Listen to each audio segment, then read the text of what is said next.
Hello friends, आज हम करेंगे revolutionary qualities of the novel Jane Eyre. तो शुरू करते हैं। The most important aspect of the novel Jane Eyre is that it tells a love story which is passionate and which is remarkable because of the intensity of passion which the lovers namely mister Chester and Jane experience. देखो, जो most important aspect है novel का, वो जेन आयर का वो क्या है, जो बताता है लव स्टोरी जो कि पैशनेट है, जो कि रिमार्केबल है, याद रखने वाली है, कभी भूलने वाली नहीं है, और जिसमें क्या है इंटेंसिटी ऑफ पैशन है लवर्स की, है ना। और उनका क्या नाम है, मिस्टर चेस्टर एंड जेन, ठीक है, जो एक्सपीरियंस करते हैं ये लव को। The novel is also remarkable in the another way, दूसरी तरह भी ये रिमार्केबल है novel. There is a big difference between the ages of Jane and mister Chester. देखो, बहुत बड़ा अंतर है उनकी एज में, जेन और मिस्टर चेस्टर की।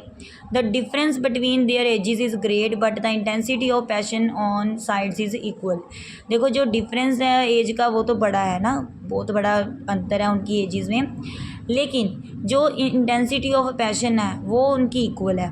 The passionate nature of this love affair between a young girl and an elderly man is the main reason why this novel can be regarded as a revolutionary one. तो देखो, जो passionate nature है इस love affair का, एक young girl है और एक एल्डरली आदमी है जो बड़ी उम्र का, वो मेन रीज़न है कि जो नावल में को रिगार्ड करता है कि एक रिवोल्यूशनरी है, क्रांतिकारी है ये। This novel is only in the context of the Charlotte Bronte's own times. तो ये मतलब चार्लेट ब्रांटे का अपना जो समय है उसके बारे में भी बताता है, नेमली द विक्टोरियन एज, मतलब विक्टोरियन एज में ऐसा भी होता था, ठीक है। That this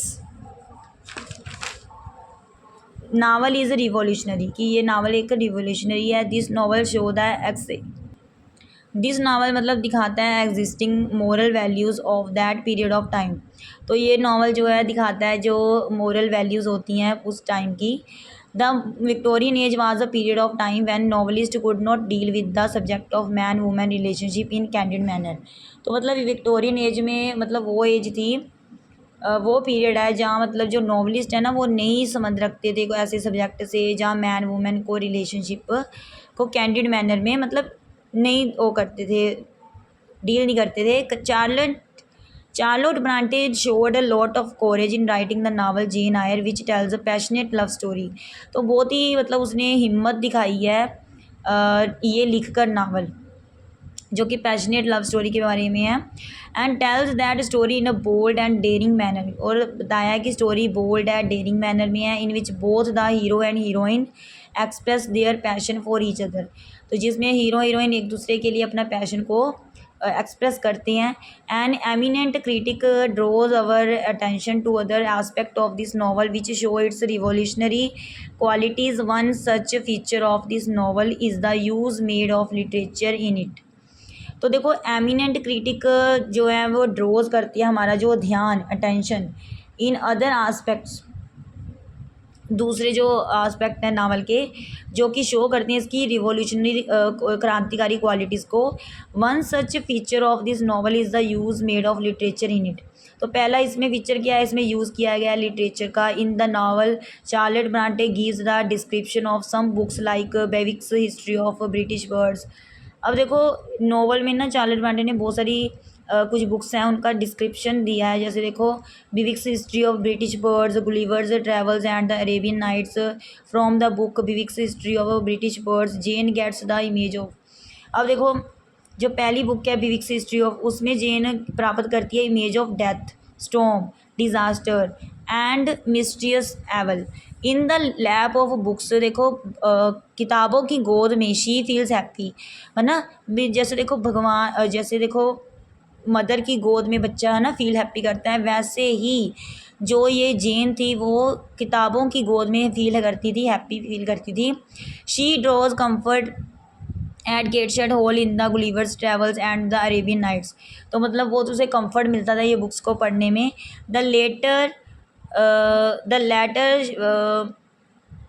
book introduces her to the idea of magic. अब देखो, बाद में जो इंट्रोड्यूस किया गया बुक, वो आइडिया थी मैजिक का, and the idea that magic powers can transform the conditions of human life, कि जो मैजिक पावर्स होती हैं वो हालातों को, जो ह्यूमन ज़िंदगी जो ह्यूमन मतलब मनुष्य की ज़िंदगी के जो हालात हैं उन्हें भी ट्रांसफॉर्म कर देती है, बदल देती हैं। At Lowood School Jane has to experience the some same kind of strictness from Mr. Brocklehurst, which she had faced at Gateshead Hall from Mrs. Reed and her children.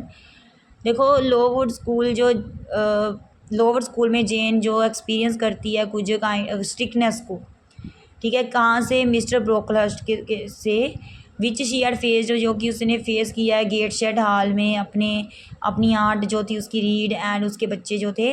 But there are two character which provide some comfort to her. देखो जो mister ब्रोकलहर्स्ट थे वो strict थे, वो था ना, जैसे उसके घर में उसकी आंट उसे स्ट्रिक्टनेस से उसे बिहेव करती थी उसके साथ, लेकिन कुछ कहते ऐसे करेक्टर भी थे जो उसे कंफर्ट देते थे। The first is Helen Burns and second character is miss temple. तो देखो जहाँ लोवुड स्कूल में मिस्टर ब्रोकलहर्स्ट थे वहाँ अच्छे भी थे, जैसे हेलन बर्न्स थी और Miss Temple. Under the influence of Miss Temple the young girl Jane seems to grow in stature, ठीक है, एंड ह्यूमैनिटी। अब देखो किसके प्रभाव में आकर, मिस टेम्पल के प्रभाव में आकर यंग गर्ल जो जेन है वो दिखाई देती है ग्रो करती हुई ह्यूमैनिटी में।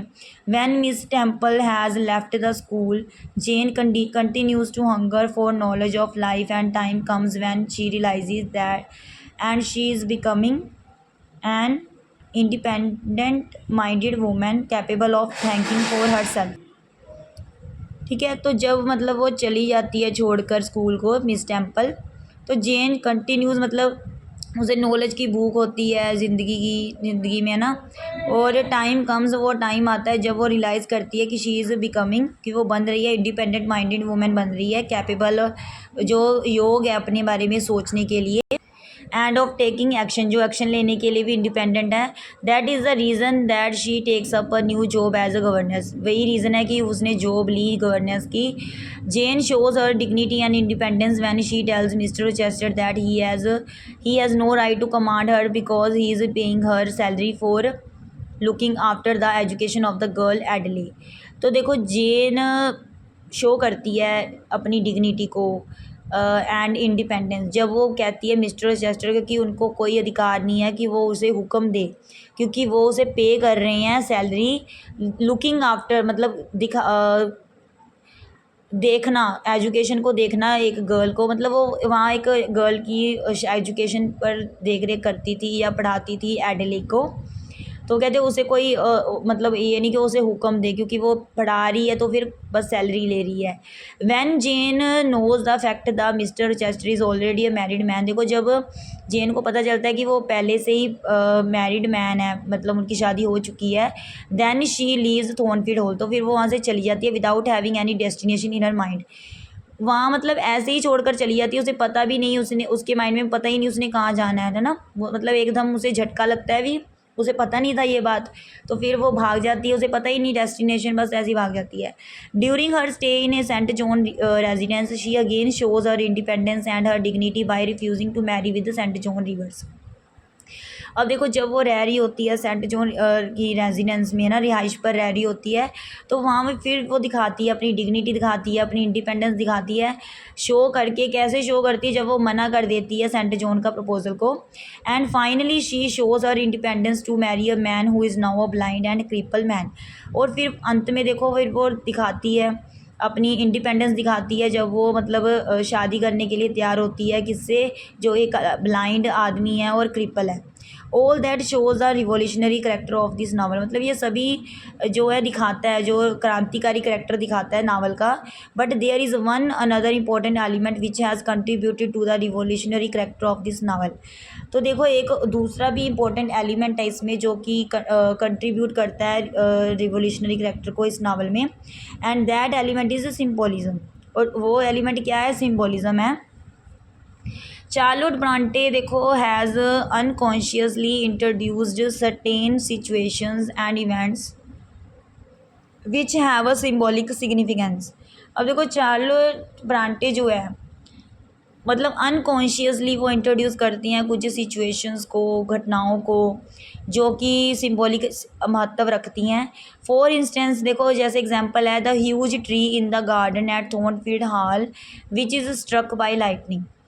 ठीक है, तो मतलब एक बड़ा सा दरख्त होता है गार्डन में, थॉर्नफील्ड हॉल में, जो कि डिस्ट्रॉय हो जाता है, डैमेज हो जाता है रोशनी के द्वारा, जो बिजली की चमक होती है उसके द्वारा।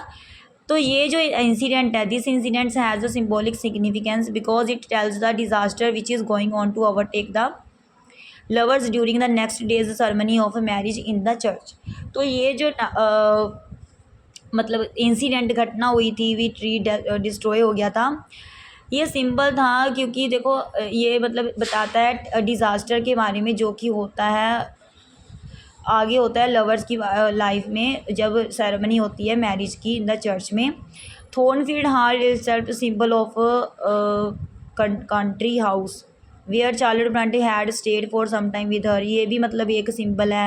Eight the very opening of the novel the references to the 3 books, जो 3 बुक्स रेफरेंस थी वो भी सिंबल है। Symbolism in fiction something very common, something very frequent, but in the novel Jane Eyre written 1847 symbolism as something new and something original।